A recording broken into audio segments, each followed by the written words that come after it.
Vocês já ouviram aquela frase de que não existe almoço grátis? A gente fala direto. No mercado financeiro existe um almoço grátis que é diversificação. E isso é comprovado estatisticamente, né? Que quando tu tem uma carteira que dentro dela tem diferentes classes de ativos que tenham um comportamento independente entre si, descorrelacionado, tu consegue reduzir muito o risco da tua carteira no curto prazo, isso no dia seguinte que tu diversificou, e a tendência é que tu aumente o retorno no longo prazo.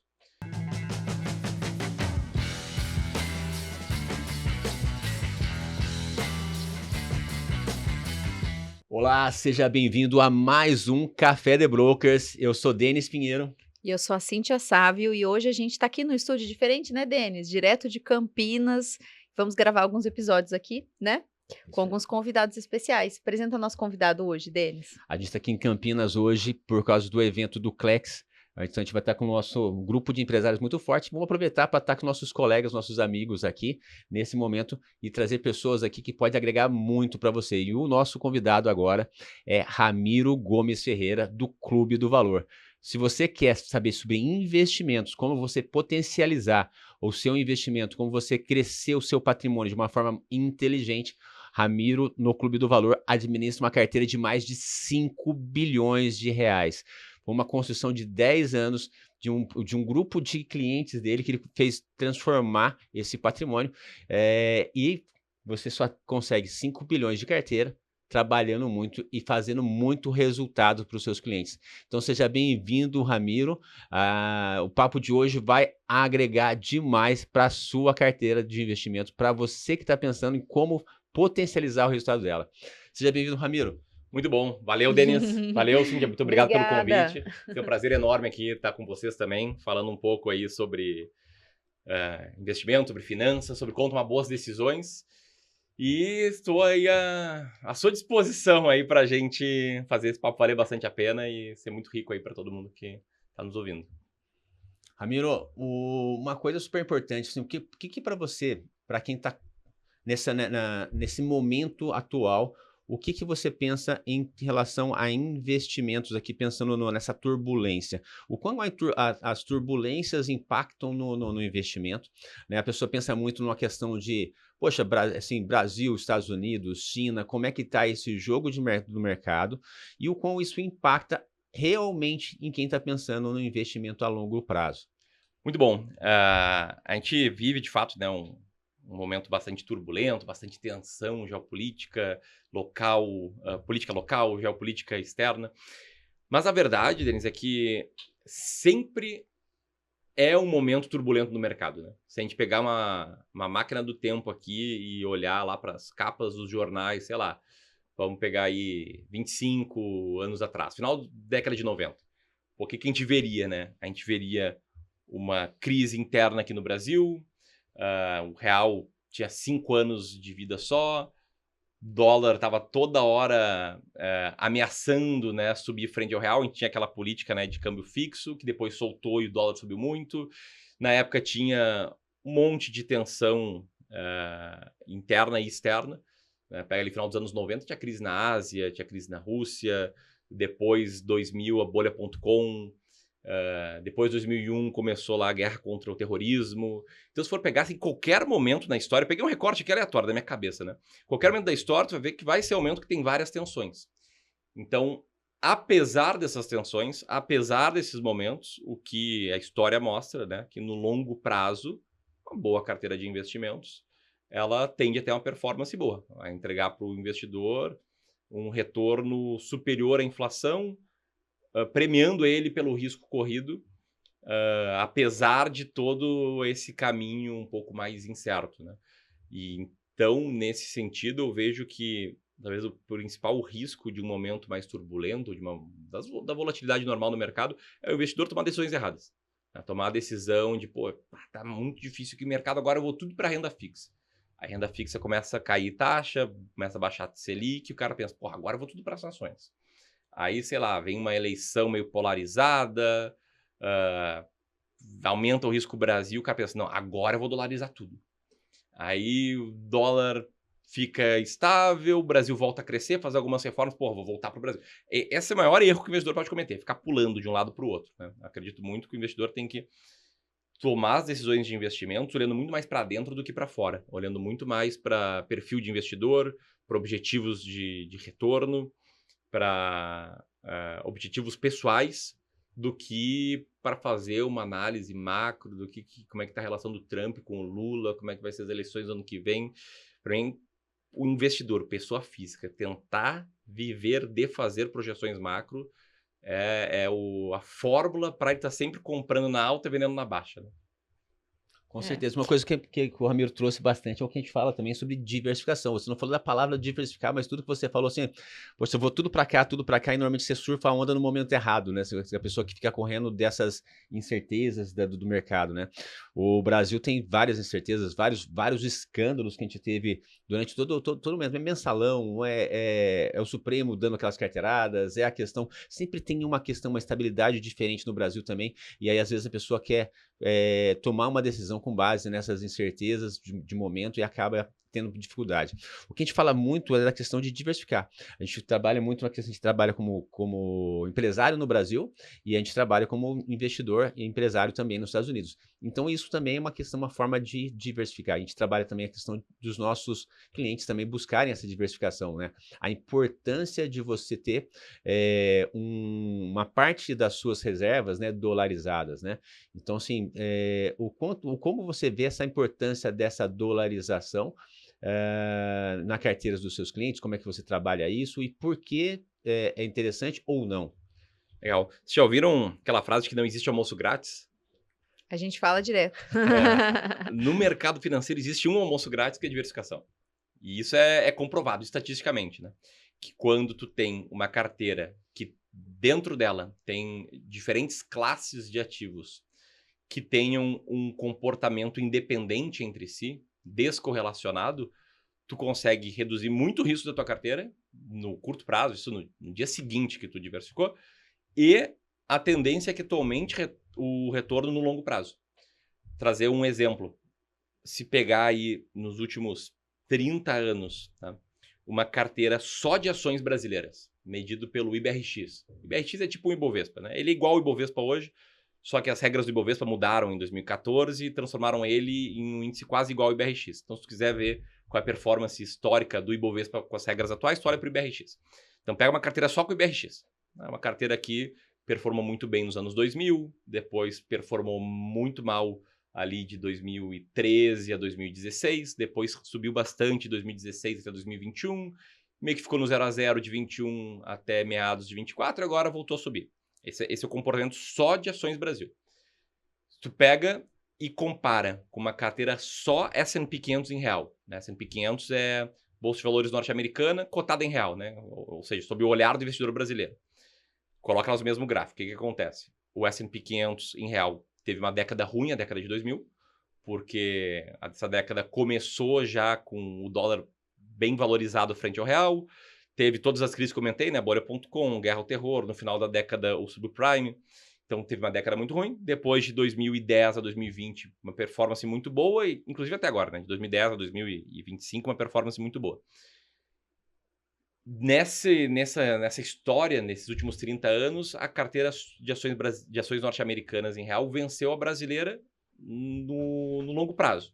Embora a brasileira tenha ficado na frente da norte-americana por boa parte dessa jornada. Beleza. Agora tu pega uma terceira carteira que é meio a meio. 50% Brasil, 50% Estados Unidos. Como é que é o comportamento dessa terceira carteira? Ela tem muito menos risco. Então, imaginar um gráfico, né? Ações brasileiras, zigue-zague, zigue-zague, zigue-zague, crescendo. Ações norte-americanas, zigue-zague, zigue-zague, zigue-zague, crescendo. E a terceira carteira é menos zigue-zague. Claro, tem zigue-zague, que é uma carteira só de ações, metade Brasil, metade Estados Unidos, mas menos volátil. Ou seja, com bem menos risco. E com mais retorno do que a norte-americana, do que a brasileira. Então, é um exemplo perfeito, assim, sobre o poder da diversificação e mostra que, no curto prazo reduz o risco, no longo prazo aumenta o potencial de retorno. Então, se tu quer reduzir o risco da tua carteira de zero, adiciona uma classe de ativos que tenha um comportamento independente das demais. O que é um comportamento independente? Né? No jargão de mercado, isso é chamado de correlação. Correlação é uma medida que diz que, olha, quando determinado ativo se comporta dessa forma, como é que se comporta o outro? Então, vamos lá, uma correlação positiva. Se tivesse uma moeda aqui meio que viciada, 2 moedas, né? Uma dá cara e a outra sempre vai dar o mesmo resultado, pô, tem uma correlação alta. Se essa aqui dá cara e a outra for jogada da cara também, porque ela tá meio que viciada, ela tá nesse cenário hipotético, né? Ela sempre dá a mesma coisa, pô, correlação alta. Se o resultado delas é independente, eu jogo a primeira moeda, deu cara ou coroa, pô, como é que vai ser o resultado da segunda? Vai ser independente, tanto faz se vai dar cara ou coroa. Não tem uma correlação, né, com a primeira. Esse é o sinal de que os ativos têm uma baixa correlação. Quando tu coloca ativos com baixa correlação na carteira, tu reduz na hora o risco. E praticamente tudo que é dolarizado tem baixa correlação com ativos na nossa moeda. Então, ações norte-americanas, renda fixa norte-americana são classes de ativos que são descorrelacionadas com as classes de ativos brasileiras. Ela tem uma correlação levemente negativa. Isso é muito bom para a carteira. Isso é muito bom para redução de risco. E é por isso que dizem que é o único almoço grátis que existe, né? Tu vai reduzir o risco, com certeza, no dia seguinte de tu diversificar. Desculpa se ficou muito técnico, tá? Mas de uma forma mais simples, talvez, vamos pensar o seguinte, né? Você pegar 2 empresas que trabalham ali no agro, dessas 2 empresas que trabalham no agro, as 2 trabalham, por exemplo, com carne bovina. Né? Você pega 2 ações de carne bovina, as 2 tendem a seguir o mercado ali de carne bovina. Você pega, então, assim, se tem uma exportação grande para a China, porque a China fecha as portas, isso tende a impactar as 2 ações ao mesmo tempo, isso né? São altamente correlacionadas. Isso. Uma coisa que eu percebo, né? A gente trabalha com um investimento imobiliário nos Estados Unidos, que é um dos investimentos dentro de um universo que a pessoa precisa ter para ter uma boa diversificação patrimonial, né? E uma coisa que eu percebo muito, não sei se você vê isso, é que as pessoas tomam as decisões muito de forma imediatista, de acordo com o que está acontecendo agora, que é aquilo que você falou. Põe tudo na renda fixa, depois tira tudo, compra tudo em ação. Quando você tem uma visão a longo prazo, você precisa pensar independentemente do que está acontecendo agora. Óbvio que as tendências são importantes você se analisar, e por isso a gente tem bons profissionais como você que analisam essas tendências, mas esse imediatismo eu acho que é uma coisa que atrapalha, né, o investidor, né? Ele olhar lá, agora, sei lá, venceu o Lula e eu não sou a favor do Lula, então vou tirar tudo, né? Ou então vou investir tudo, porque agora, né, o presidente que está lá é o meu presidente, então vou investir tudo aqui, né, enfim, né? Eu acho que isso atrapalha muito, né? A gente vê isso no mercado imobiliário, eu acredito que no mercado financeiro é ainda maior, né? Essa questão, né? Atrapalha pra caramba, porque assim, se for pensar, a informação que a gente consome, como é que o investidor toma a decisão assim? Pô, deu o exemplo da política, né? Ganhou Lula, tá, então eu vou tirar o dinheiro do país. Então, você já está no preço. Você já está no preço, né? Hoje já está precificado, no momento em que a gente grava esse podcast, o que está precificado é uma alta probabilidade de reeleição. Então, o que tu está vendo, o que está na notícia, o que sai lá nas pesquisas, tá tudo já no preço. Sim. Né?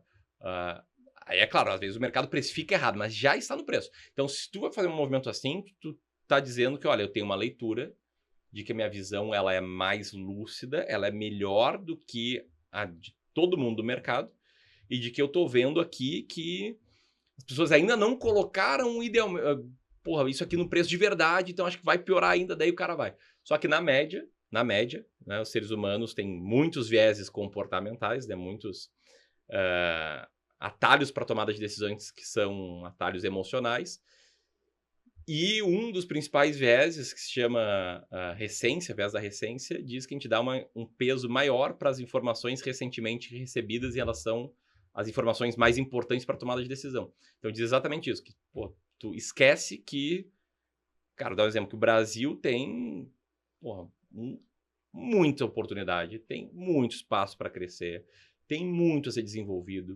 Tu esquece que, apesar de todos os políticos, que eu não sou nem um pouco fã de nenhum deles, o Brasil melhorou muito nos últimos 30 anos, nos últimos 40 anos, nos últimos 50 anos. A vida de todo mundo, na média, está melhor.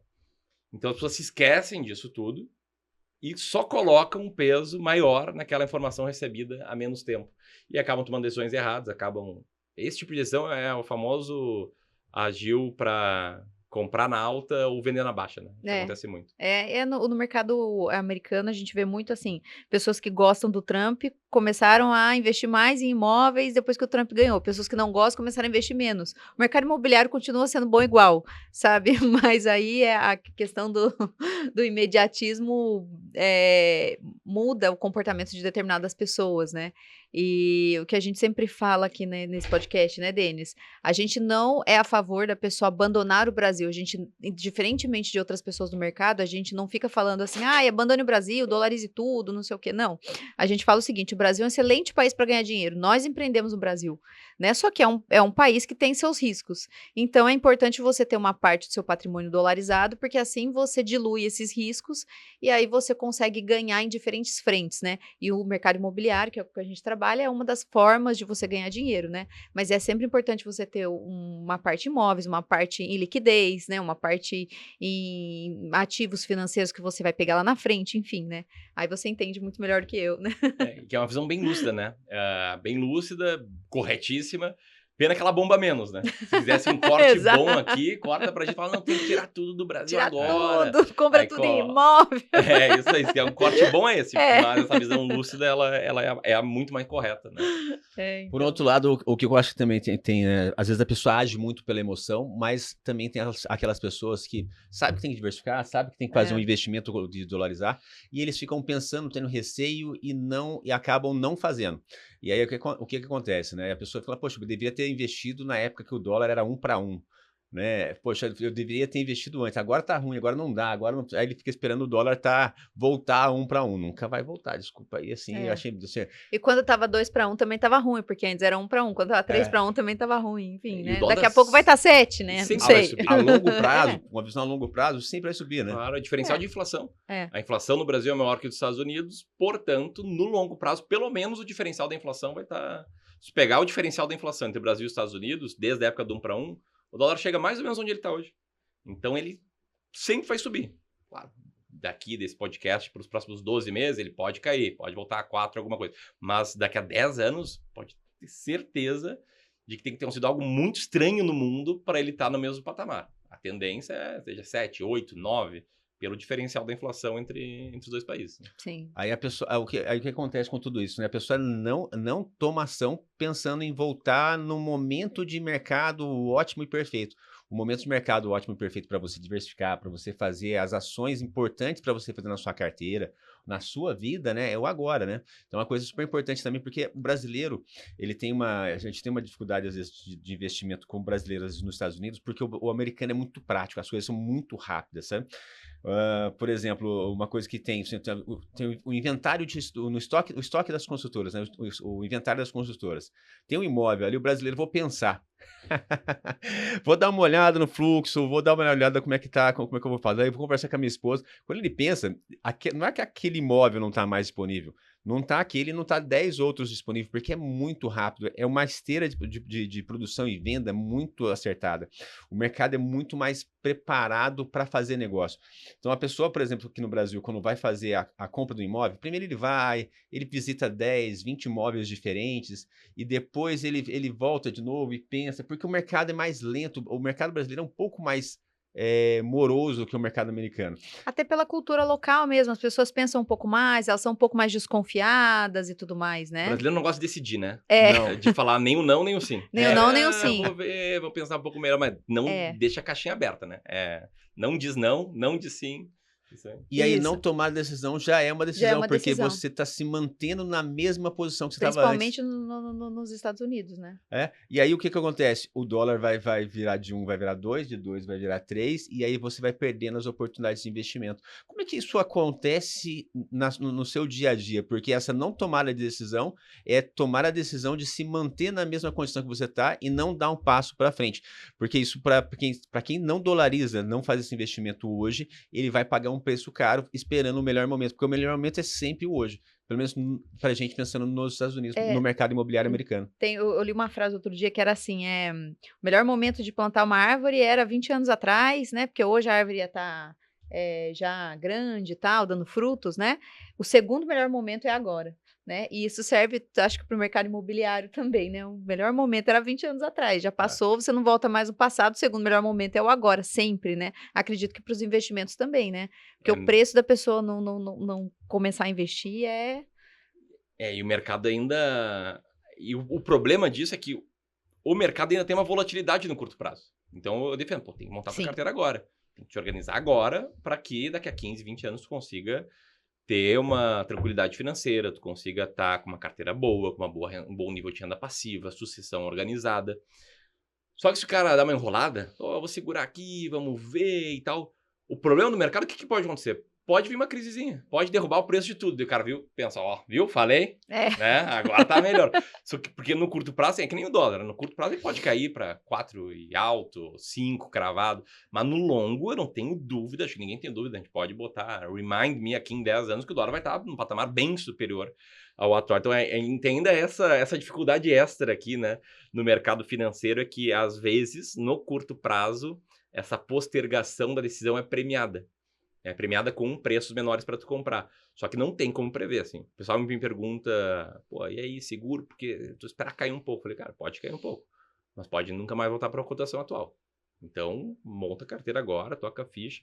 Quem herda ou tem um evento de liquidez, muitas vezes também se pergunta, pô, invisto tudo agora ou vou botando aos poucos? Eu falo, cara, como tu se mais tranquilo? Porque, estatisticamente, se botar tudo agora é melhor. Mas se tu vai ficar sofrendo por isso, beleza, coloca aos poucos. Mas, estatisticamente, quanto antes, melhor. Vamos pegar ali também mais um exemplo ali dos anos 2000. O Ibovespa, quando passou a primeira vez, o bolso passou dos 40 mil pontos, quem via que, pô, mas ela tava 10 mil pontos pouco tempo atrás e tal, vou esperar voltar e tal. Às vezes ela voltava para os 30, voltava... Mas daí teve um determinado momento que ela nunca mais voltou para os 40. E nunca mais vai voltar, né? Hoje é 150, não vai cair 80%. Então,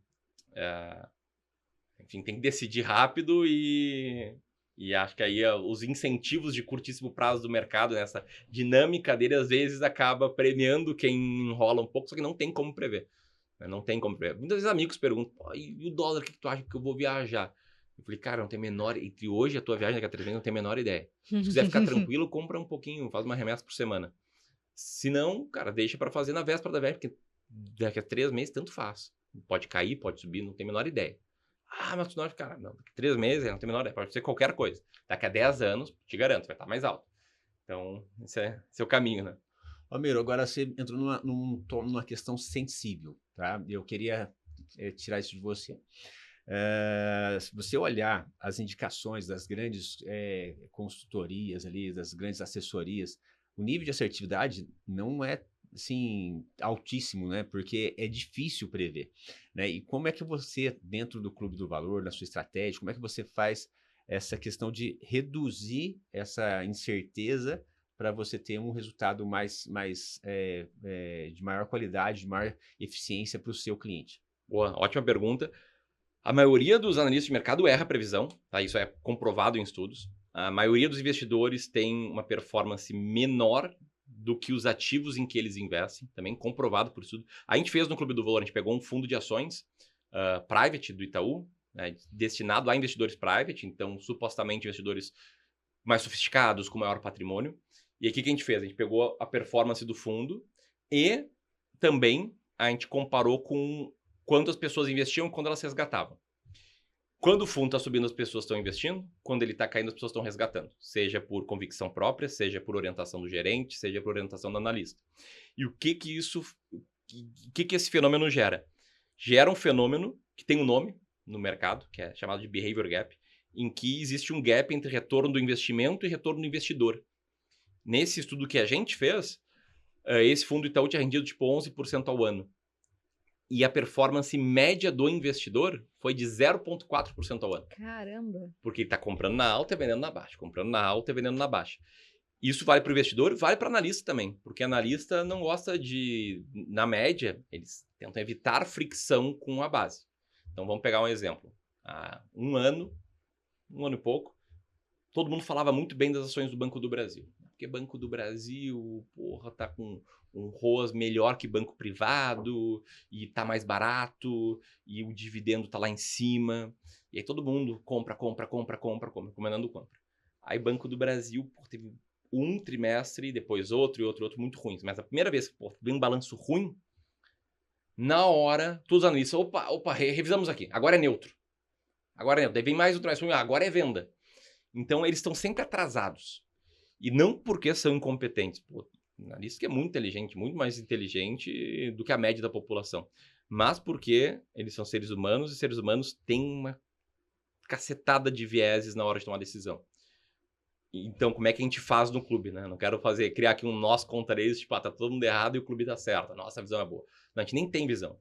Nossas estratégias são todas quantitativas, tudo com base em números, dados. Não tem o meu viés, não tem o meu toque. Tipo, cara, eu acho que a gente vai entrar numa década boa para bolsa. Então, vamos aumentar um pouco a exposição em bolsa. Eu até posso ter uma opinião, mas essa opinião não entra na estratégia. Não entra na execução. A gente não vai comprar algo porque a minha opinião, a minha leitura é boa. Inclusive ações, né? Tem estratégia de seleção de ações que são filtros quantitativos que olham só para números para termos uma cesta de ações baratas, mais descontadas do que a média, de forma bem diversificada. Porque eu acredito que é assim que a gente se blinda dos vieses. A única forma de tu se blindar desses erros do processo decisório causado por conta dos vieses cognitivos é ter um processo decisório puramente matemático. Isso vale para os investimentos e vale para praticamente qualquer área. Tem vários meta-estudos feitos, estudos que analisam vários estudos, que provam que, na maioria das áreas, o julgamento humano perde para o julgamento com base em estatísticas, com base em dados. Vale para tudo. Probabilidade de um presidiário que foi para condicional cometer um crime. Quando os juízes tomam essa decisão, eles erram mais do que quando tu olha o comportamento do presidiário enquanto encarcerado. Esse cara tem um bom comportamento, age assim, assado, a probabilidade é menor. Esse cara tem um comportamento um pouquinho mais difícil, a probabilidade dele fazer uma bobagem quando ele está incondicional é maior. Então, é só um exemplo, mas vale para todas as áreas. Na média, julgamentos puramente estatísticos ganham de decisões com toque humano, com toque qualitativo, né? E nessa escolha assim, de ações onde investir, né? Uma coisa que a gente tem que olhar, né? Qual é o preço, o valor real daquilo, né? Porque a gente tem muito uma questão dessa questão de hoje em dia, o impacto da mídia social, o impacto da informação no valor real percebido, né?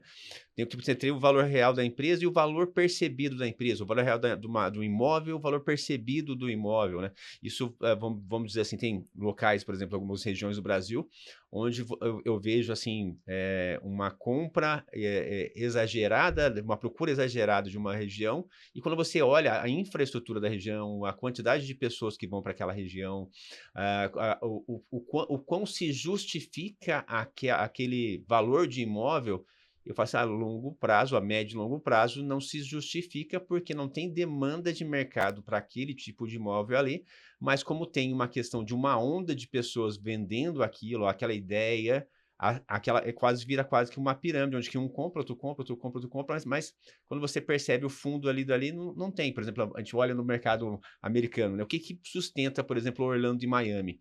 Né, você tem ali os parques da Disney, onde você tem mais de 70 milhões de visitantes anual, onde cada pessoa vai deixar alguns $1.000 ali. Então, são bilhões de dólares sendo despejados ali na região de Orlando. A mesma coisa acontece na região de Miami. Então, você tem um país que é sólido, que é aberto para quem quer deixar seus dólares lá, né? Quem quer fazer suas visitas, quem quer empreender, é um país super aberto para quem vai fazer as coisas certas. Então, tem muita gente depositando dinheiro ali porque tem uma razão de infraestrutura, de uma razão de turismo, e isso baseia todo um crescimento. E como que é utilizado esse dinheiro pelo Estado, pelas pessoas que estão ali? Sempre em infraestrutura, criando mais infraestrutura, como visão de investidores. Isso dá uma base para você pensar o seguinte: são 70 milhões, vezes cada um deixa $1.000 que seja, são 70 bilhões de dólares na região anualmente. o quanto isso vem se convertendo em estrutura, quanto isso reduz, assim, quanto que o estado é pesado ou não. Então, você tem um estado extremamente leve na Flórida, com poucos impostos, e você vê o quê? A longo prazo, isso é um potencial de crescimento muito grande. Então, tem coerência. Agora, você vê algumas regiões do Brasil onde que você não vê coerência no investimento imobiliário, porque você não vê uma infraestrutura proporcional e nem uma demanda proporcional, né? Por exemplo, assim, regiões na costa, no sul do Brasil, né? Nas praias, né? As praias do sul do Brasil, elas vão estar mais, assim, o inverno impacta muito no retorno, por exemplo, de quem vai fazer um Airbnb na praia no sul, né? Uma praia em Miami vai estar quente o ano todo, né? Então, você tem uma demanda de Airbnb o ano inteiro. O imóvel, por exemplo, custa 10 milhões. Aí toda aquela população causa ali um reboliço de que essa região vale, né?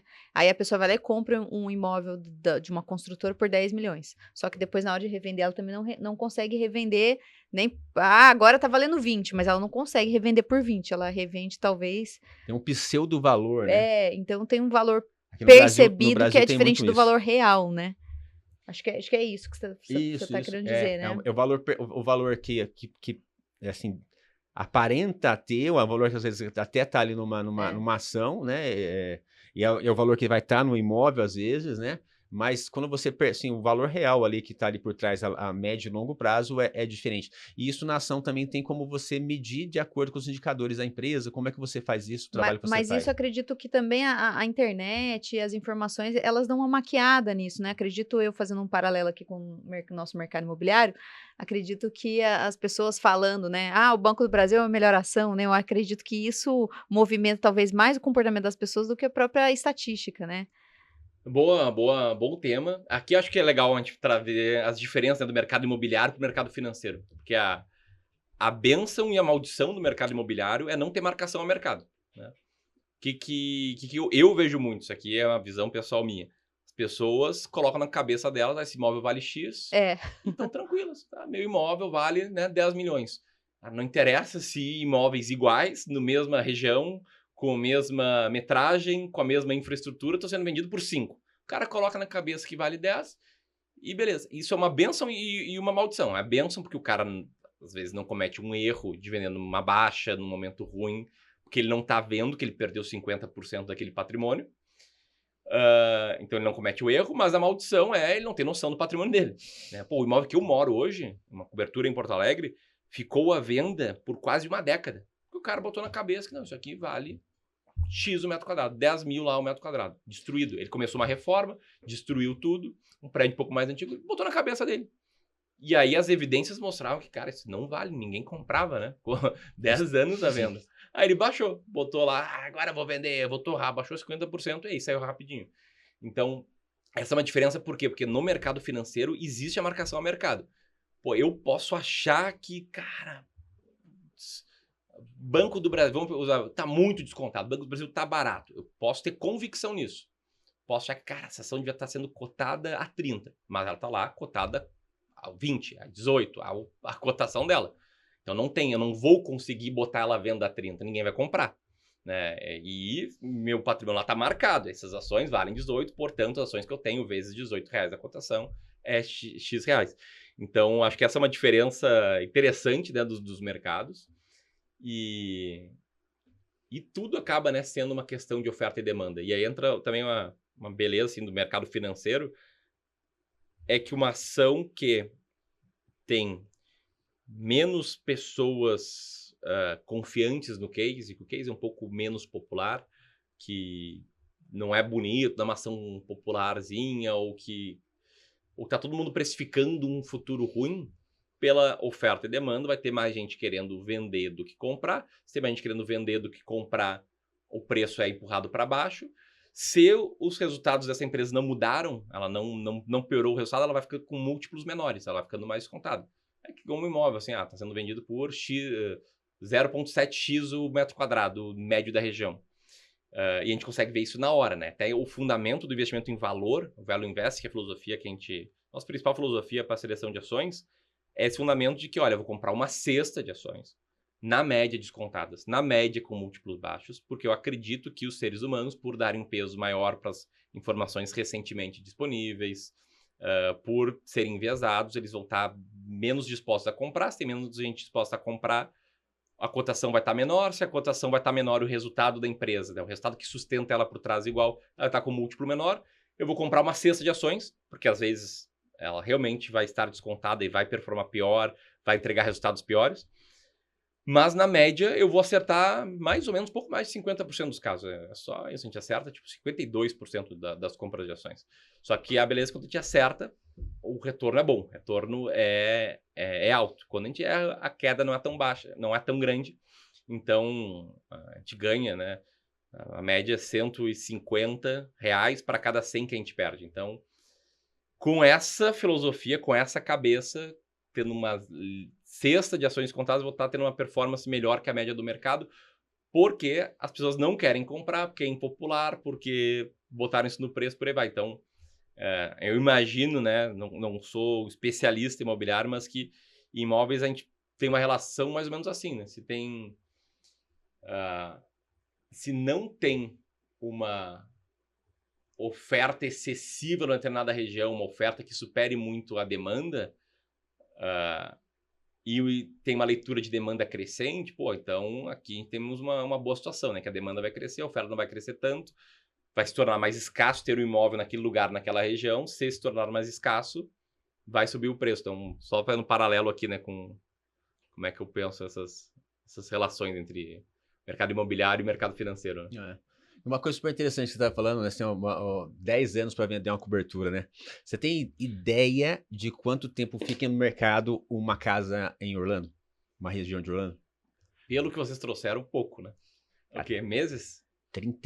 35 dias ali. 35 dias? Toda semana sai o indicador, e uma coisa interessante dos Estados Unidos é que eles trabalham muito com indicadores, né? Eles são viciados em estatística, né? Então, assim, é uma coisa super interessante. Tudo tem estatística, tudo vai para os cartórios, que vai para a secretaria ali de habitação. Então, semanalmente você tem estatísticas, trimestralmente você tem os indicadores ali no Banco Central Americano ali publicados, e semanalmente você tem nas instituições, né? Então, 35 dias, é um CDB.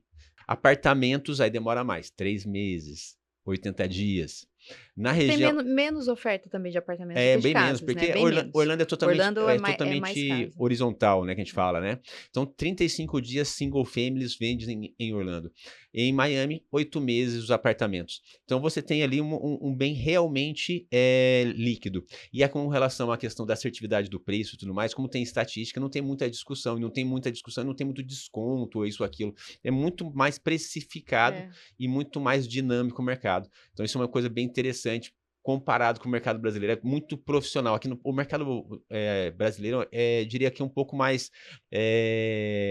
subjetivo. É muito subjetivo. No mercado americano de imóveis é estatística pura.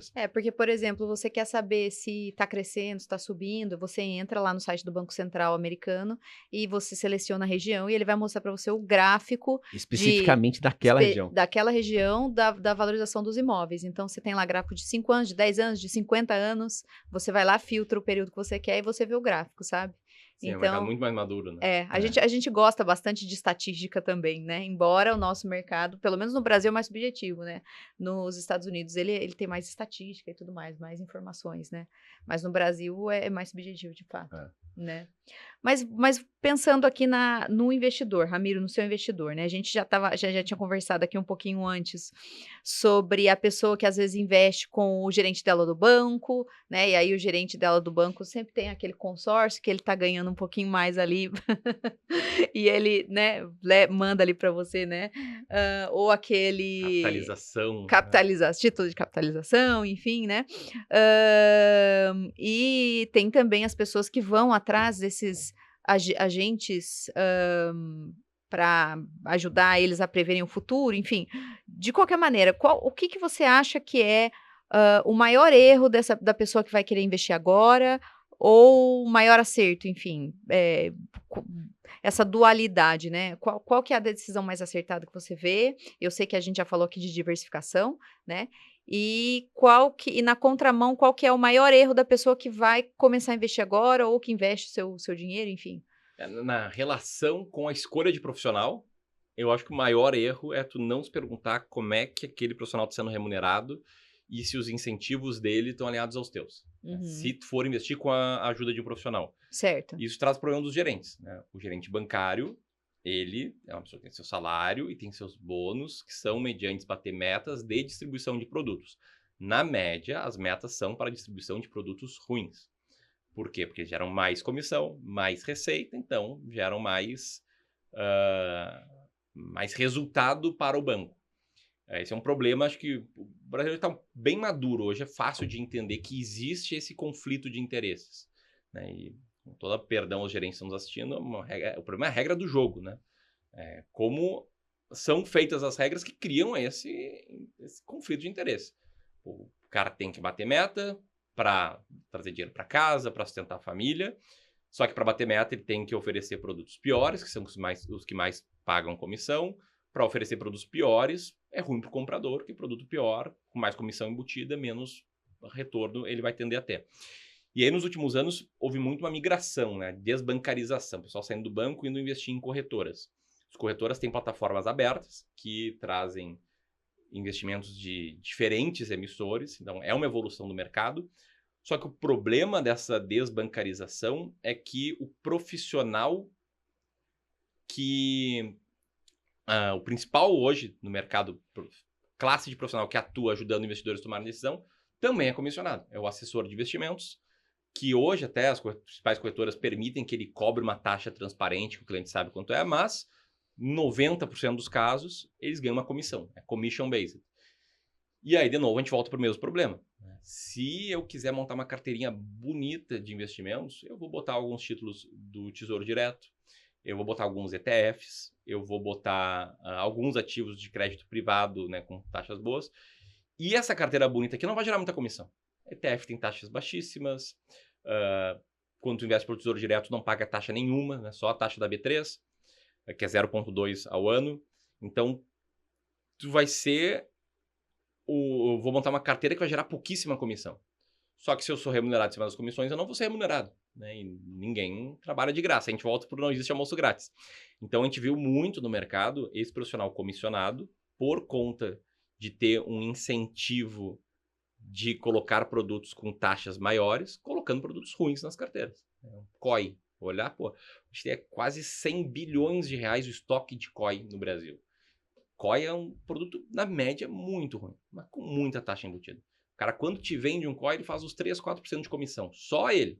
Mais a comissão do escritório, mais a comissão da corretora, mais a cadeia de comissões que tem dentro daquela operação estruturada, né? Que COI é um empacotamento de uma série de operações, né? Em tese, é um ativo para simplificar as coisas, mas ele entra com muita taxa embutida. Então, tô trazendo tudo isso porque, para mim, o erro número 1 é tu confiar cegamente num profissional sem saber como é que ele é remunerado e sem saber o que ele está fazendo. A maioria dos clientes que vão lá para o Clube do Valor, eles chegam no Clube do Valor machucados por terem ativos ruins, né? Quase todos chegam com COIs. Né? Eu brinco que a gente nunca vendeu nenhum COI para os nossos clientes. O que é esse COI? Eu não conheço. Desculpa até minha ignorância aqui. Não, tranquilo. Que bom que não conhece. É um ativo chamado Certificado de Operações Estruturadas. A ideia dele, o racional dele é simplificar a vida do investidor. Tu compra só um ativo e dentro desse ativo tem uma série de operações com derivativos que vão te fazer ter um retorno pré-determinado em diferentes cenários. Então, pega lá um COI que tem a relação com o ouro. Né? Se o ouro crescer nos próximos 5 anos de 0 a 30%, tu vai ter teu capital... Desculpa, se o ouro cair, né, de 10 a 30%, a 50%, tu vai ter teu capital protegido. Protegido, né? sim. Botou 100 mil, vai voltar a 100 mil. Se o ouro subir de 0 a 50 ou de 0 a 100, tu vai receber a alta do ouro. Se subir mais de 100, o teu ganho fica limitado a, sei lá, 40%. Uhum. Então, tem cenários em que aparentemente tu tá ganhando em todos, né? Se o ouro cair, eu fico empatado. Se o ouro subir até 100, eu ganho. Se subir mais de 100, eu também ganho, mas não tanto. Na média, ele é um produto fácil de vender. Porque tu pensa, pô, não tem como eu vou perder. Não tem onde eu perco dinheiro aqui. Só que aí o investidor médio, que tá no corre dele, ele tá trabalhando, empreendendo, ele não para fazer as contas. Que olha... eu estou investindo nesse ativo aqui, na média ele tem 3 a 5 anos de carência, sem liquidez. Então não pode vender ele antes. Então o dinheiro fica preso. Esse é o primeiro ponto.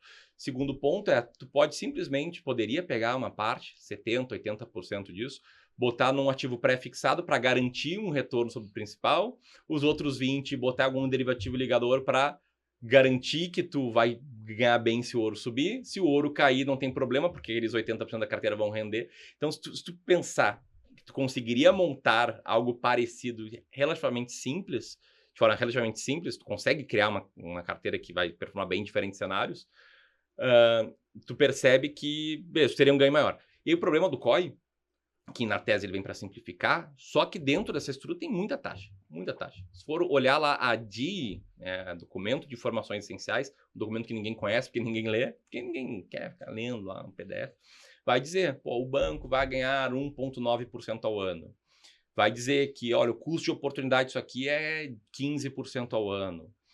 Vai dizer várias coisas. E ainda assim não estão todas as taxas ali. A taxa do cara que te vende não está ali, a taxa da corretora não está ali. Então, acho que ele é um bom exemplo, né, desse problema de desalinhamento de interesses, porque ele não é um ativo bom, na média. Tem um estudo da FGV que comprovou que 90% dos COIs rendem menos do que a taxa livre de risco. Então, 90% das vezes é um investimento ruim, muito por conta das taxas embutidas, né? E acho que ele é um bom exemplo disso. E ainda traz aquela ideia de que o capital vai estar protegido e tal, mas é um ativo de emissão bancária. Também tem risco de crédito. Agora tive um problema da Ambipar, que os COIs caíram, se desvalorizaram 93%. Então não é bem protegido, né? Sim. O capital te protege alguns cenários, mas se o emissor der default, já era. Sim. Tu não tem nenhuma proteção. Mas a gente pegou eles aqui como acho que o grande exemplo do problema do conflito de interesses. Mas o principal ponto é não saber como é o profissional está sendo remunerado, né? Eu não saber qual é o incentivo dele. E aí, para mim, um erro é o investidor não saber o que está fazendo e como o cara que ajuda ele está sendo remunerado, porque muitas vezes vai ter esse conflito. Nisso, né, o que vem surgindo muito é empresas de investimentos que cobram uma taxa que o cliente sabe qual é. Eu vou te cobrar 1% ao ano sobre a tua carteira. E tu sabe que está pagando 1% ao ano. Sim. Independentemente de onde tu investir. Sabe que eu não vou ganhar comissão sobre nada. Vai ser só esse 1% ao ano. Então, isso alinha incentivos, né? Sim.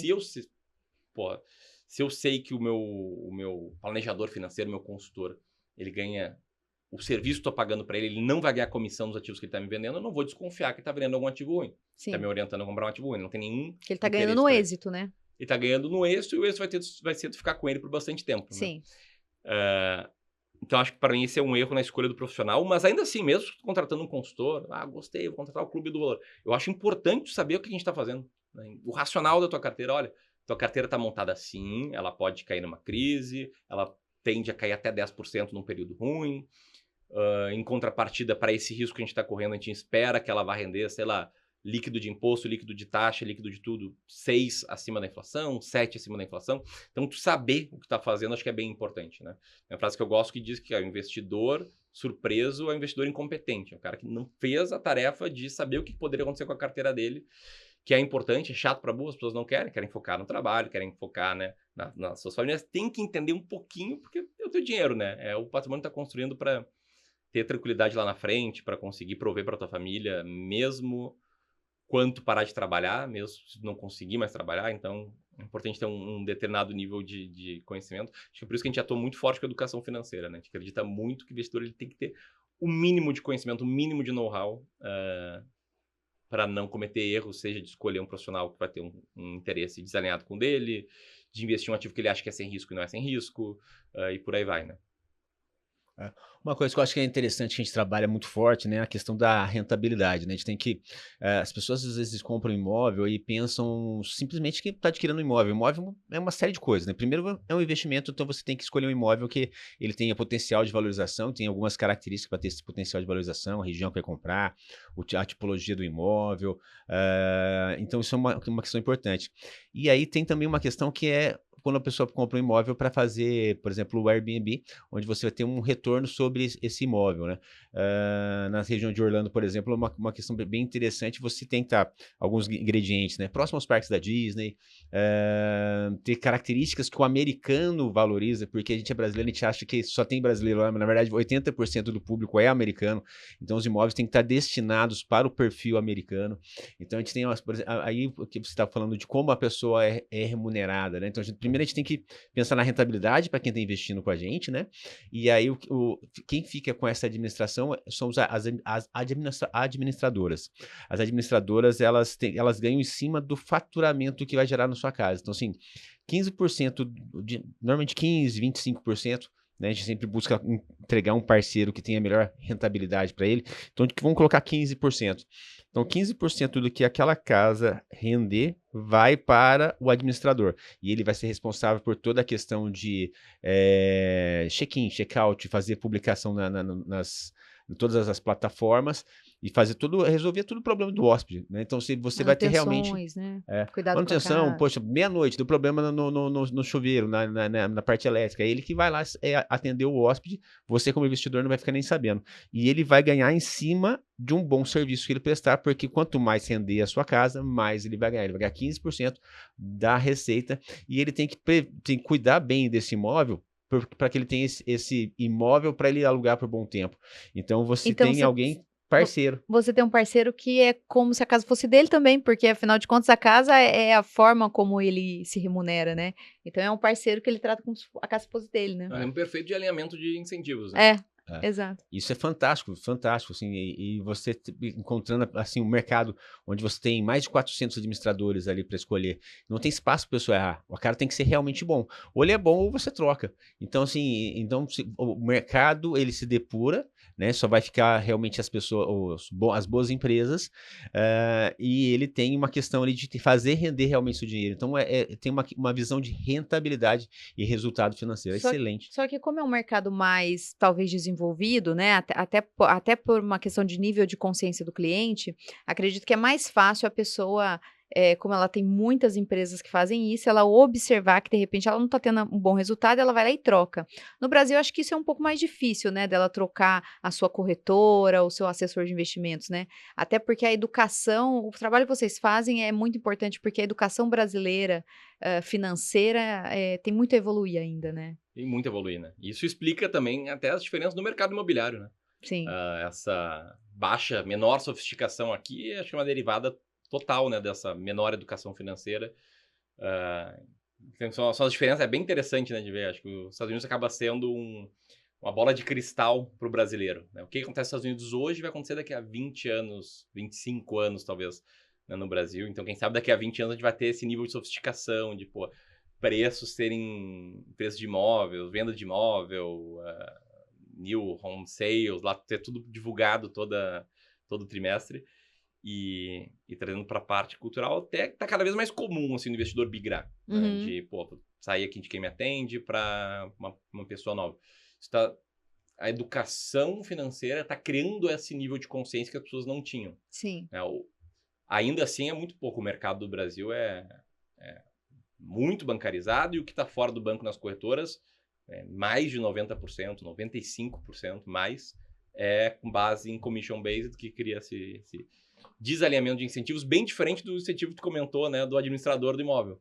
Que, eu vou ganhar sobre a renda gerada, então eu vou tentar gerar a maior renda possível. Sim. Se o imóvel estiver depreciado, ele vai gerar menos renda, então eu vou cuidar bem do imóvel.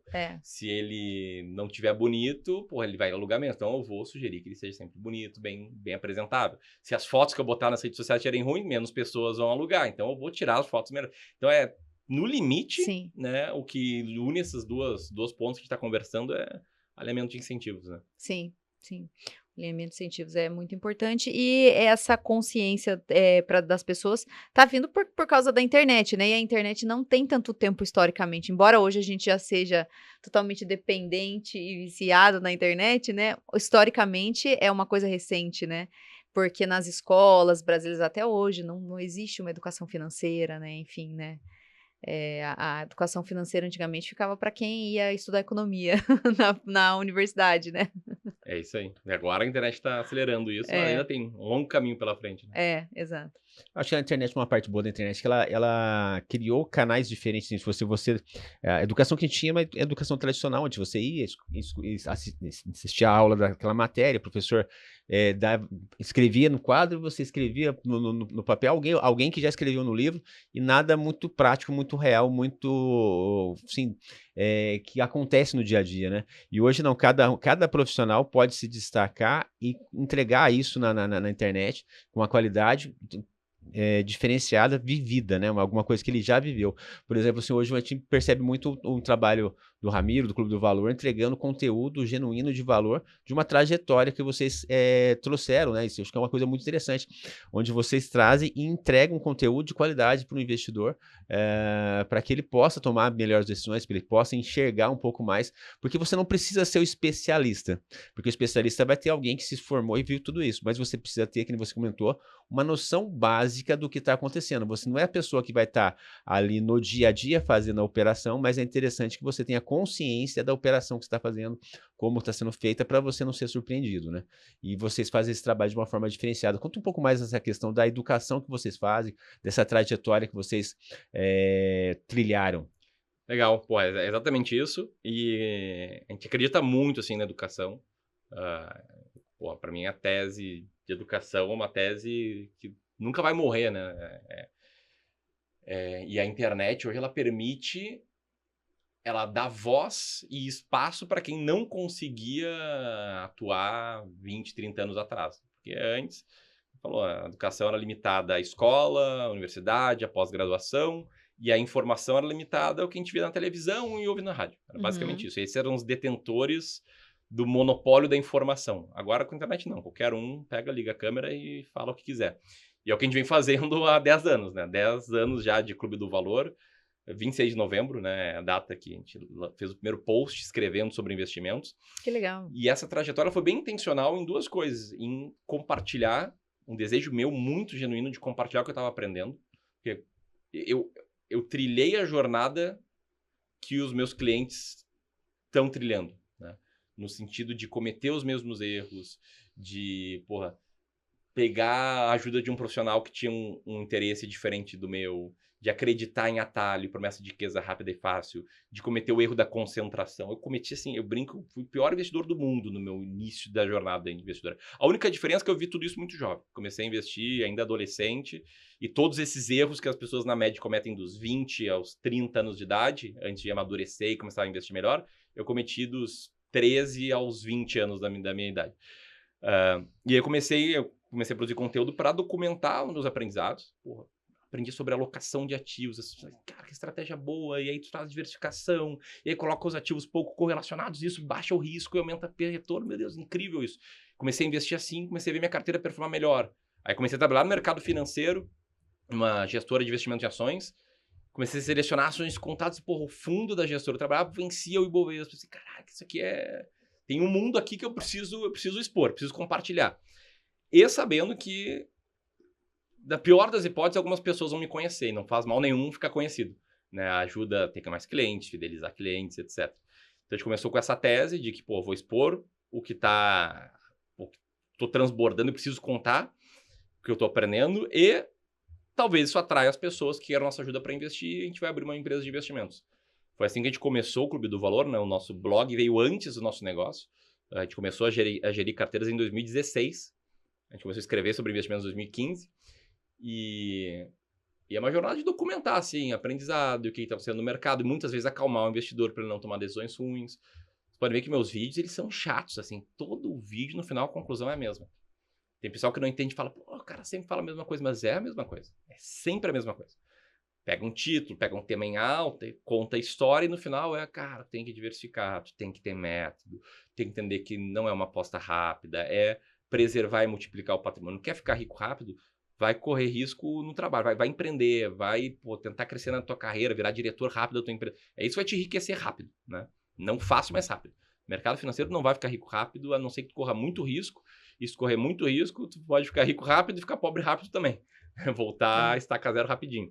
Então, eu comecei a documentar essa jornada aí 10 anos atrás e E seguimos até hoje, né? Documentando. Isso é muito legal, Ramiro, porque a gente vê na internet muita gente prometendo ficar rico rápido ali com o mercado financeiro, né? E não só, né? Ficar rico, até o Denis sabe, né? Eu detesto, né? As pessoas falando assim para, sei lá, economizar no cafezinho, sabe? Não compre a garrafa mineral na rua, leve de casa. Gente, jamais vou lavar uma garrafa de água de casa, desculpa. Eu nem lembro, só lembro de pegar água na hora que eu tô com sede, né. E o conteúdo de vocês é bem bacana, porque ele é ligado ali à vida real e é o que a pessoa deve fazer mesmo. Quer ficar rico? Vai empreender, né, mas ao mesmo tempo também que você ganha dinheiro, você precisa, guardar esse dinheiro, né. Uma coisa que a gente fala é o seguinte: poucos ficam ricos, pouquíssimos permanecem ricos. Porque para a pessoa ficar rica, ela precisa ter um esforço extra. E para permanecer rico, ela precisa saber preservar o que ela conquistou, Isso aí. né? E, pô, pra mim, a melhor estratégia de marketing que existe é falar a verdade.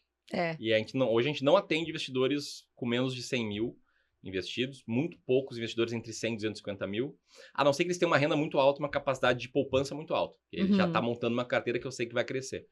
E aí o pessoal fica bravo, fala, pô, Ramirão não quer saber de nós, pobres, não sei o que. Fala, cara, não é que eu não quero saber. Mas, porra, se eu vou te colocar com um consultor financeiro, te atendendo individualmente, que é o nosso serviço, cara, se eu quiser espremer minha margem, eu vou te cobrar R$6.500 por ano. Espremer. Tu vai investir R$50 mil comigo, eu vou te cobrar R$6.500 por ano. Pô, é mais de 10% da tua casa. Se tu não faz aportes, é melhor tu investir sem a minha ajuda. E outra coisa, cara, tu tem 50 mil, incrível, né? 78% das famílias estão endividadas, tu não tá endividado, tu já montou um patrimônio, tá dando os primeiros passos, mas não fica bitolado com investimento. Se tu virar o Warren Buffett, que vai fazer render 20% ao ano em dólar, esses teus 50 mil não vão te tornar um milionário rapidinho. Então foca em aumentar a renda. E até quebrando a tese do cafezinho, né? Pô, a pessoa fica lá, economizar um cafezinho aqui, pô, economizei R$100 no mês. Cara, não vai enriquecer assim. Pode ser o primeiro passo, beleza, criar disciplina, de viver um degrau abaixo. Aí nesse sentido, ok. Mas o que tu vai enriquecer é quando tu pega e aumenta tua renda, né? Pensa assim, aqui tem a barra de renda, aqui tem a barra de gasto, essa diferença é o que sobra, tu coloca para investir. Se tu tem uma renda, vamos lá, de R$3.000 por mês, cara, se for o Buda, a pessoa mais frugal do mundo, tu vai poupar 300. Vamos lá, é quase impossível, né? No Brasil, pô, poupar 10% de uma renda de 3 mil. E se tu, sei lá, teus pais pagam tuas contas, tu mora com os pais, não gastem nada e tal, beleza, tu vai poupar os 3 mil, supostamente. Agora, pô, se tu aumenta tua renda para 10, para 15, a chance de tu poupar muito mais é muito maior. Então, até na nossa educação, a gente desvende o nosso serviço. Fala, olha, não quero te atender porque tu tem que focar em aumentar a renda. Não é nesse canal, esse canal a gente fala de investimento. A gente tentou postar uns vídeos sobre negócio, no canal não deu certo, lá no Instagram a gente posta. Mas quando tiver uma renda alta, tiver poupando todos os meses, mas poupando assim, 1.000, 2.000, 3.000, já passou dos 100, 250, 300 mil, tá nesse caminho, aí investir vai se tornar importante. Aí volta aqui, ou se não gostar de mim, volta em outros canais, outras consultorias, tá tudo bem. Mas não fica bitolado que investir não é um caminho para enriquecer, né? E aí eu vou totalmente contra essas promessas que, porra, eu não consigo entender a cabeça de quem faz elas. Eu conheço um pessoal, eu sou amigo de um pessoal que eu vejo as promessas. Cara, por que tu faz? Eu pergunto, por que tu faz isso? Véio? Por que tu promete que o cara vai, sei lá, fazer 1000% de retorno? Eles me trazem que, porque ele é uma marketing, é para impactar, é para chamar atenção, mas o produto é bom, o produto não ensina isso. Só que, pô, tu tá educando errado, né? Tu tá educando que dá para ficar rico rápido no mercado. Não dá. Então, te usa bem essa estratégia de marketing que é falar a verdade.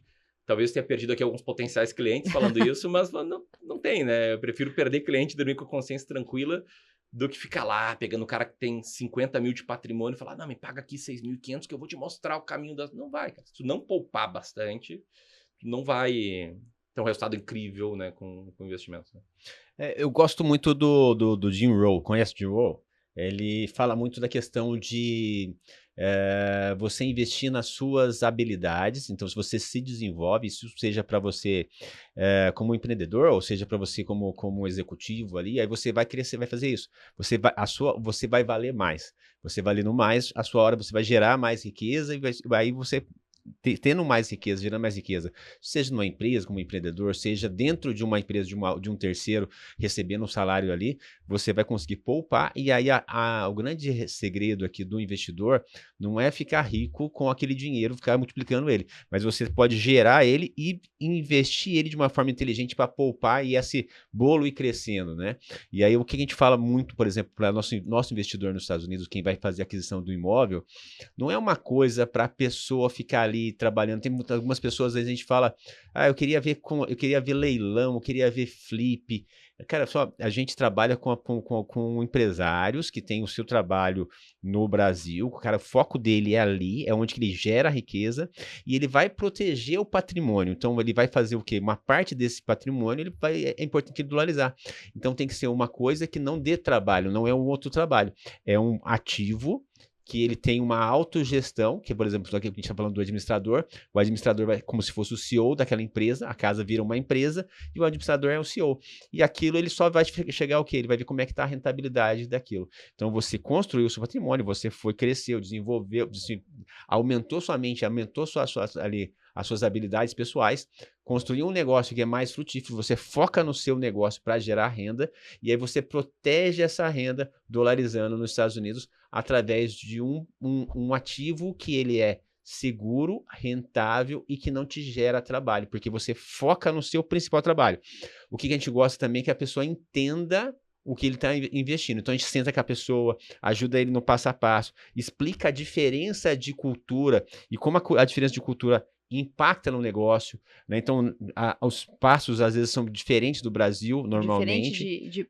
Diferenças de investimentos, né? Então, a gente ajuda de tipos de imóveis, né? a gente ajuda a pessoa a entender essas diferenças para que ela faça um investimento consciente e que aí depois ele saiba o que ele vai ter de resultado. Então, é uma construção lógica, né? Primeiro você investe nas suas habilidades, você aumenta a sua renda através do seu trabalho, seja empreendendo ou intraempreendendo, e aí você aplica esse dinheiro nos imóveis ou em ações, ou seja onde for, para que você proteja... Um pouco em cada, né? Que é o ideal, né? Que você proteja o que você gerou. Então, você consegue gerar mais porque você se transformou numa pessoa maior, melhor, e que agrega mais para a humanidade. Por isso, a sua hora vale mais, e aí você começa a ganhar mais dinheiro, e aí você vai estar protegendo e fazendo o dinheiro criar dinheirinhos, mas não é ali só que tem, né? É na nossa empresa, no nosso dia a dia que você vai ter os seus grandes ganhos. O mercado imobiliário americano é fantástico para você proteger e gerar rentabilidade, mas a gente fala assim, poxa, a gente trabalha com investidores que têm o seu negócio próprio, então a gente traz para eles negócios que não dão trabalho, mas negócios que tragam segurança e rentabilidade. Esse é a nossa linha de pensamento. Eu adoro o Jim Rohn, não sei se você conhece, eu adoro. Já li alguns livros. E não é só ele, né? O próprio Warren Buffett, o maior investidor da história, tem lá falando nas conferências da Berkshire que a melhor coisa que pode fazer é investir em si mesmo, desenvolver habilidades têm um valor, potencial de resolver uma dor comum a muitas pessoas. O próprio Charlie Munger, né, que foi o braço direito do Buffett, faleceu recentemente, também falava isso. Que, tu tem que estar lendo muito, desenvolvendo novas habilidades, conhecimento toda hora para se tornar uma pessoa melhor, uma pessoa capaz de resolver mais problemas e ganhar mais. Então, tem que se ancorar, né, nesses grandes nomes, e porque esse caminho, eu me identifico muito com essa filosofia de vocês, a gente pensa exatamente igual. Legal. Né, que o melhor investimento... O pessoal me perguntava, né, às vezes no Instagram, eu tenho 300 para investir. Eu falei, cara, legal, velho, compra esses livros aqui. 300 para investir. Daí, tu aplica o que tu aprende nos livros, daqui a pouco tu vai ter mais para investir. Mas nesse início da jornada é aumentar a renda. Não tem nenhum caminho possível a não ser esse, né? Legal. Agora eu queria abrir um parêntese aqui, porque eu fiquei curiosa que você falou o seguinte, olha, comecei a investir com 13 anos. Eu tenho um filho de 13 anos. E uma menina de 15. E uma menina de 15, né? E me conta um pouco como é que foi a sua jornada aí e até me dá alguns conselhos aqui para eu, né, direcionar aí bem esses adolescentes aí, né? Ótimo. Primeiro conselho, deixa eles errarem. Claro, não deixa errar com muito, mas deixa errar que a dor é a melhor professora, né? O fracasso é o melhor professor. Eu não sei onde é que eu ouvi isso, mas que a emoção é a cola da memória. Então, a minha emoção ali em perder dinheiro, fazer bobagem, emoção negativa no caso, me ensinou muita coisa. Mas eu comecei por ganância, assim, eu queria... Quando eu era criança, eu perguntava, o que tu quer fazer quando crescer? O que tu quer ser quando crescer? Eu respondi, eu quero ser rico. E como assim? Eu quero ser rico. Não, mas isso não é uma profissão. Eu falei, não, mas não é o que eu quero. E aí, aos 13 anos, por acaso, assim, meu avô estava se aposentando, ele estava passando a empresa dele para um outro empresário, estavam se conhecendo melhor, e aí naquele almoço final de semana que sempre tinha na casa do meu avô, ele convidou esse sócio dele lá, que levou os filhos, e o filho desse sócio dele tinha 18 anos na época. E aí eu comecei a conversar, tinha 13, né, interessado, eu sempre fui bastante interessado assim, em negócios, em essa ideia de ficar rico. Né? E aí eu perguntei, mas tu trabalha com o quê? Ele falou, eu sou day trader. Eu falei, o que é isso? Ele falou, cara, sabe bolsa de valor? Eu falei, não, bolsa de valores é onde tem ações, tá? Vou explicar, eu fico no meu quarto, eu tenho um monitor e eu fico vendo o gráfico. E aí se o gráfico tá subindo eu compro e eu ganho dinheiro. Eu falei, cara, tu ganha dinheiro sentado em casa, na frente do computador? Ele, sim. Ele falou, eu adorava o computador, né? Eu falei, caraca, velho, me explica melhor. Ele falou, compra esse livro aqui. Né? Chamava Bem-vindo à Bolsa de Valores. Aí eu saí do almoço, fui lá na livraria, comprei o livro, e descobri o que é uma ação, o que é a Bolsa de Valores. Eu não tinha ideia assim, do que era isso. Era um livro bem introdutório. Eu, inclusive, vendia essa ideia de que tu podia operar de casa e fazer dinheiro e tal, uma ideia meio ilusória. Aí abri uma conta na corretora, peguei lá todo o dinheiro que eu tinha, eu sempre ganhava ali, às vezes presente de aniversário era R$100, Natal R$100 do pai, R$100 da mãe, R$100 da avó, então eu tinha cerca de R$2.000 e comecei a investir. E comecei ganhando, né, eu botei 2.000 e meus pais ficaram felizes, cada um aportou 1.000, então eu comecei com uma banca de 4.000. E aí, a primeira ação que eu comprei, o primeiro problema que eu vi, né, tinha R$4.000, só que eu não conseguia comprar uma ação, porque uma ação é vendida em lotes de 100. Hoje tem mercado fracionário, ele é bastante líquido, mas na época não tinha liquidez. Então, só posso comprar uma ação que esteja cotada até R$4. Aí, o livro ensinava o que era uma ação, como abrir conta na corretora, como é que era o home broker, que estava surgindo na época, né? Isso aí é ano de 2006. E ele não ensinava como selecionar uma ação. Daí, o que eu fiz? Procurei no Google como comprar, quais ações escolher e tal. Caí num fórum chamado ADVFN, e nesse fórum da ADVFN tinham vários posts em que o pessoal falava, essa ação vai bombar, essa aqui é tiro-céu, eles postavam, né, fotos de foguetes decolando, e o pessoal tava falando que a Biara ia decolar. Eu nem sabia o que era uma Biara, o que fazia a Biara, qual setor, nada, mas eu vi que ela custava mais ou menos R$3,90. Eu pensei, opa, eu tenho 4.000, consigo comprar um lote 100. Aí eu comprei a Biara, e no mesmo dia que eu comprei, eu botei lá o stop, né? Se ela cair para 3,70 eu vendo, se ela subir para 4,40 eu vendo. Stop gain e loss, né? E fui jogar tênis, jogava tênis todas as tardes, daí eu voltei, fui lá, abri o meu home broker, minha conta, e não tinha mais as ações. Eu falei, o que será que aconteceu, né? A liquidação ia em D+3 ou D+4, então eu tava sem dinheiro e sem as ações. Eu falei, cara, o que tá acontecendo? Fui lá, não foi venda, nota de corretagem, eu vendi por R$4,40. Caraca, eu fiz R$400, era mais que o salário mínimo, né? E eu assim, meu Deus, R$400. Eu fiz lá um reporte, mandei meus pais, ganhamos R$400 na primeira semana aqui de trabalho. E aí comecei a fazer contas e, nem sabia matemática financeira, né? Sabia juro composto contra simples. Mas, R$400, se conseguir isso por semana, né? Por dia é meio difícil, mas por semana, o ano tem 52, meu Deus, vou ficar rico. Vou cumprir. Achei aqui o meu objetivo, é o caminho. E não preciso nem falar, né? Que daí a segunda ação não foi bem assim. Daí foi no stop loss. Aí eu perdi 200. Daí a terceira ganhei um pouquinho. A quarta eu perdi um pouquinho. Vira e mexe lá, daí na crise de 2008, 2 anos depois, eu vendi aquela carteira com, acho que era R$3.000. Perdi um pouquinho nessa primeira experiência. Aí depois, aos 18 anos, anos depois, eu perdi, voltei a ser adolescente, né? Fazer coisa de adolescente. E aí, aos 18 anos, na faculdade, eu cursava 2 faculdades, direito de manhã e contábeis de noite. E no primeiro ano da faculdade eu não trabalhava, ficava em casa de tarde. E aí eu caí numa promessa agressiva, essas promessas de ganhe 1% ao dia com day trade.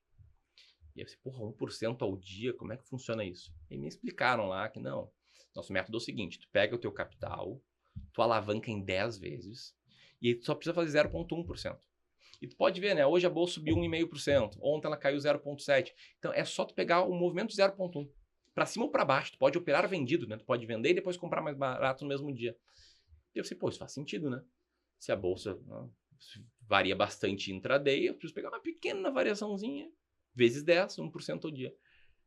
O problema é que eu não tinha dinheiro, né? Eu tinha aqueles 3 mil e poucos lá da primeira experiência, não trabalhava, então tinha ali uns trocados. E apresentei essa proposta pro meu pai. Falei, pai, uma proposta que a gente fazia 1% ao dia. Ele ficou, acho que ele viu que era picaretagem, mas ele pensou, não, beleza, vamos junto. Coloca um pouquinho aqui no meu patrimônio contigo. Ele botou, na época, ele tinha uma carteira de 80 mil reais de liquidez, né, na corretora, tirou 20, pá, botou na minha mão. Aí vai lá, primeiro dia, opa, não é bem assim, né? Saí com 19.600. Segundo dia, opa, aqui ganhei 100 reais. Aqui vai. Porra, deu 1 mês e meio e eu tinha perdido 30 e poucos %.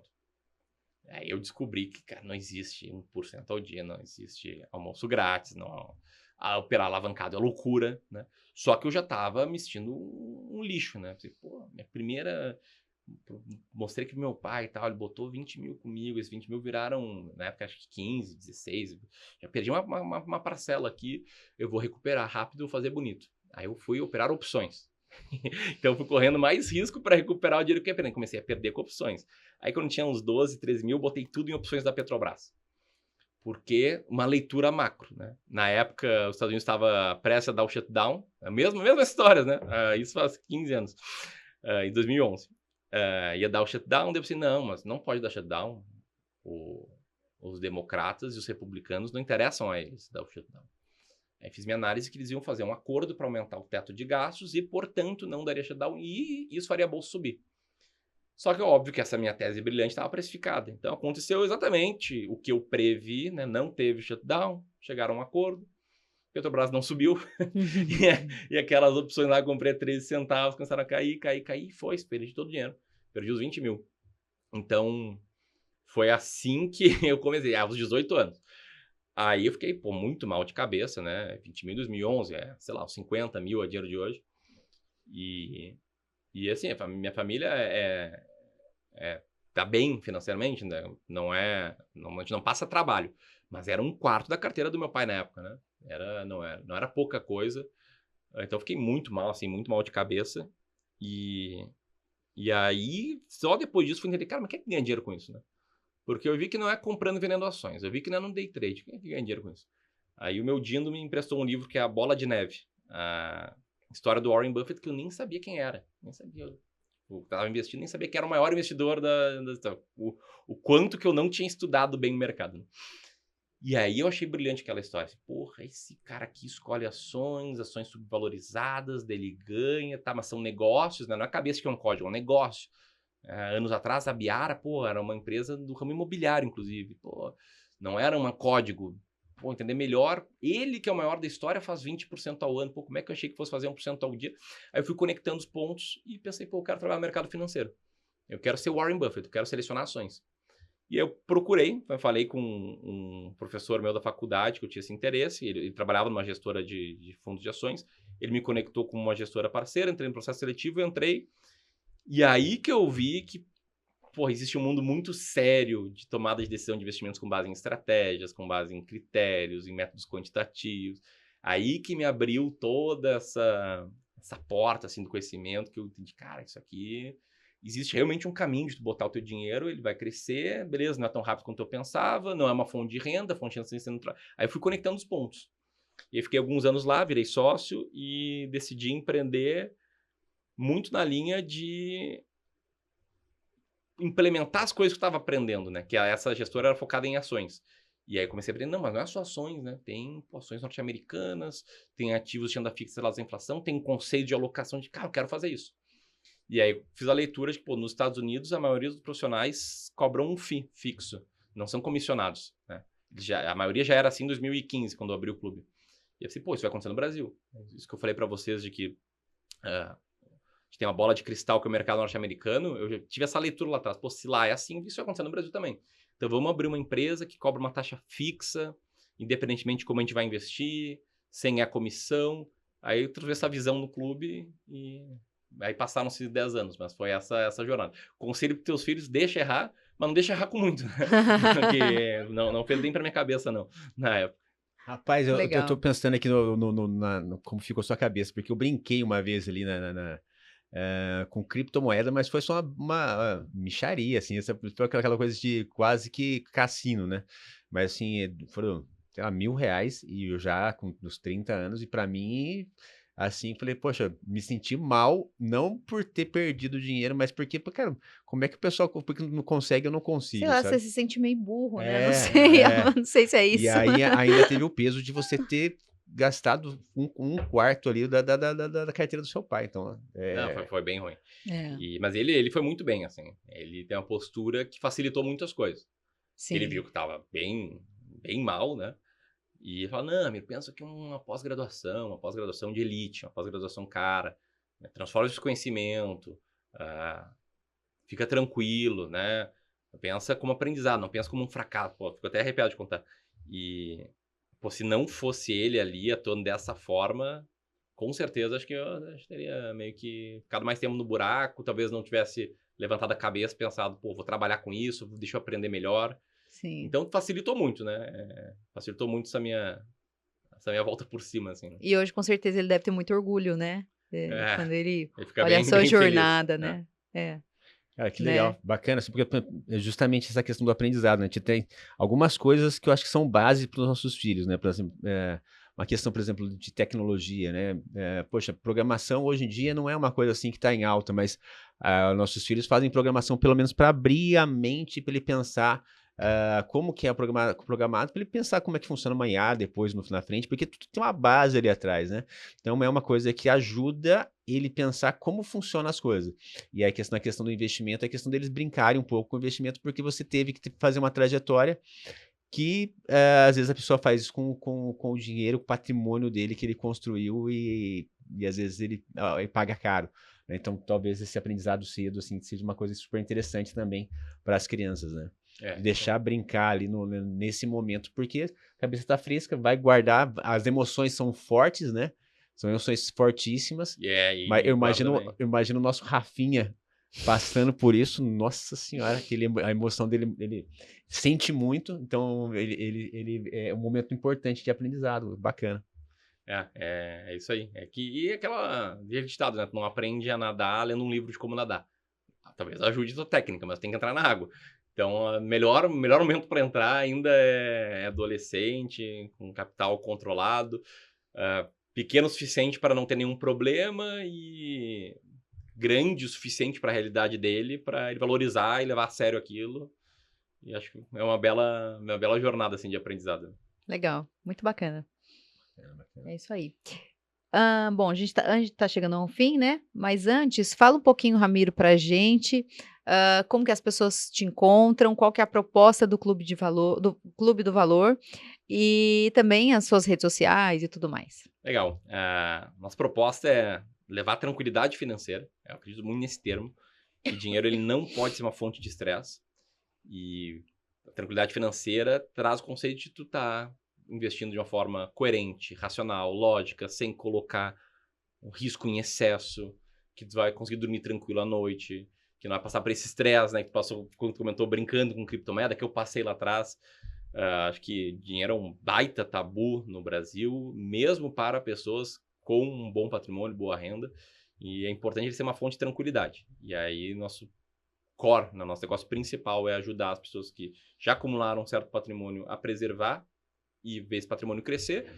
Mas, plugado no core, a gente traz quase que um aconselhamento 360, né? A visão de ser o CFO da vida da pessoa. E a gente ajuda, assim, tem casos bem legais de transformação nossa em que, pô, o casal, o homem super pão duro, né? Porque ele cresceu com a mentalidade da economizar o cafezinho e tal, mas daí começou a aumentar a renda, mas muito, muito, muito poupador. E a mulher, pelo contrário, ele brincava, pô, eu não consigo ir no shopping com a minha esposa sem ela sair com 7 pares de sapato. E eles se davam mal por isso. A gente sentou com ele, não, vamos lá, olha, nem assim, nem assado, né? Vamos criar uma meta, vamos poupar aqui 25% da renda. E aí depois que poupou 25, ó, pega 5 para luxo, para se dar presente, coisa que tu valoriza. E tu tem, pô, irmão, tu tem carro de 2012, talvez seja na hora de trocar, tu tem patrimônio para isso, te permite. Pô, pega ali 2, 3% do teu patrimônio, coloca num carro que seja legal, tu já tem esse patamar. Então a gente faz esse trabalho até às vezes quase de terapeuta, sim, perdão, quase de terapia para ajudar as pessoas a lidar melhor com o dinheiro, porque acontece, os dois extremos acontecem muito. O cara que gasta tudo e não consegue poupar, e o cara que, pô, esses dias não, já faz um tempo, mas a gente teve que entrar numa call para convencer o cliente a comprar um carro de 400 mil reais. Por que a gente teve que convencer? Porque o cara tinha 20 milhões. Eu falei, cara, pode ter um carro de 400 mil. Tu tá com a tua cabeça de quando tu veio de baixo, beleza, aí seria um absurdo ter 400 mil de patrimônio e ter tudo carro, é muito errado. Mas tu tem 20 milhões e renda alta, cara, vai lá, os carros saem em um mês de dividendos da tua empresa, né? Então, esse trabalho acaba a gente fazendo, mas o principal, o core é ajudar a investir melhor para preservar e multiplicar esse patrimônio. A gente tem aí, a gente faz trabalho de forma bem próxima aos clientes, a gente tem hoje lá no clube mais de 70 planejadores financeiros formados com a nossa metodologia, com a nossa forma de pensar o mercado, e vocês conhecem melhor o serviço, o nosso trabalho, nossa forma de pensar no canal do YouTube, do Clube do Valor, e no Instagram, né? Tem o Instagram do Clube do Valor, e tem o Instagram pessoal, Ramiro Gomes Ferreira, que é além de investimento, né? Vai ver umas histórias legais de negócio, histórias sobre dinheiro. Ali eu falo meio que quase o que me dá na telha, assim. Mas também vai ter os links ali para conhecer melhor o serviço e me conhecer melhor também. Legal. Legal. Cara, um grande prazer estar com você aqui. Acho que agregou bastante para nossa audiência. Deixar um recado aqui também para você que pensa em investir em imóveis nos Estados Unidos. A gente tem um evento nosso que a gente faz de tempos em tempos, que é o Next Level.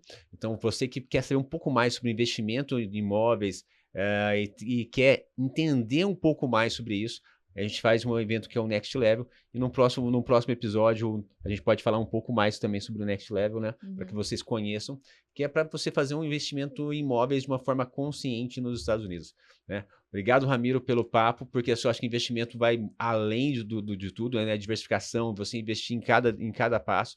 E para quem está investindo contigo, um dia vai investir com a gente nos Estados Unidos. Quem está investindo com a gente nos Estados Unidos vai investir contigo ali. Eu acho que a troca de informações, a diversificação, a questão da gente aprender junto e construir junto. E acho que o alinhamento de valores, de entregar algo que traga valor realmente para os clientes, eu acho que foi bacana. Eu acho que sempre senti isso muito ali, desde que a gente entrou no Clex ali, ou na hora, as entregas, como que você gosta de contribuir com as pessoas. Eu acho que o trabalho de vocês leva isso para a empresa também, ficou muito bacana. E o podcast ficou muito agradável aqui. Obrigado mesmo por estar aqui com a gente. Valeu, muito obrigado, Denis, Cíntia. Foi um prazer conhecer melhor aqui vocês nessa hora conversando. Parabéns pelo negócio, pela visão. Super alinhado com como a gente enxerga e bom aí a gente estar trocando informações para educar esse mercado aí que ainda tem muito a ser educado, né? Com certeza. Gente, deixa o seu like e se inscreve no canal se chegou até aqui. Afinal de contas, conteúdo de qualidade é aqui no Café The Brokers. Obrigado, Ramiro. Obrigado a todos. Até o próximo episódio. Até o próximo episódio. Tchau, tchau.